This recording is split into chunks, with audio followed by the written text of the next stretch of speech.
They've done it again. Scam artists have found another way to steal your money. And this time they're tugging at your heartstrings to do it. Consumer investigator Jennifer Krause is here with more. We've all heard about these overseas scams. What is this latest one? Well, they're selling pets online, or at least they claim to be. And hey, it's hard not to fall for a cute puppy. And scam artists know that. But if you know how these guys operate, hopefully you won't fall victim. I mean, it was like losing a kid. Thomas Bennett was heartbroken when his dog and best friend Boots died 2 weeks ago. Who's your shadow? Yeah. The plaster on the dog's memorial paw print had barely dried when Bennett's wife jumped online trying to find him another. This is the puppy we picked out. We always wanted one. She was thrilled when she thought she'd found one, and so was Thomas. Or she was going to be the replacement for the dog that I said never would be replaced. But the Dickson couple is now again heartbroken, out $400 and without that new puppy. It hurts even more to know that we got took the way we did trying to replace him. Sabrina Bennett says the online ad she'd found claimed to have an English bulldog puppy for sale in Nashville. She texted back and forth with the seller, who had a Texas phone number and claimed to have just moved from Tennessee to Ohio. He sent pictures of the puppy. Just a beautiful dog. And then very detailed directions telling her to go to a nearby grocery store and send him money through what's known as a reload card, which is essentially sending cash without any sort of the protection you get from a credit card. I'm new to it. I didn't think about it. I thought I should have investigated it more. Bennett says she didn't notice the emails she got supposedly from the pet shipper were strangely worded with spelling errors, all telltale signs of an overseas scam. I think I was just too excited to finally get an opportunity to get the type of dog that my husband wanted. After sending the $400, Bennett was told the puppy would arrive at her front door by Wednesday morning.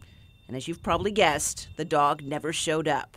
Instead, Bennett got an email that said it was now too cold to ship the dog and she needed to buy what they refer to as an auto-regulatory crate. Now, the email shows a picture of what looks just like an ordinary dog crate, but they claimed this was a special crate that had climate control, and it urged her to send $1,000 immediately to get one of these.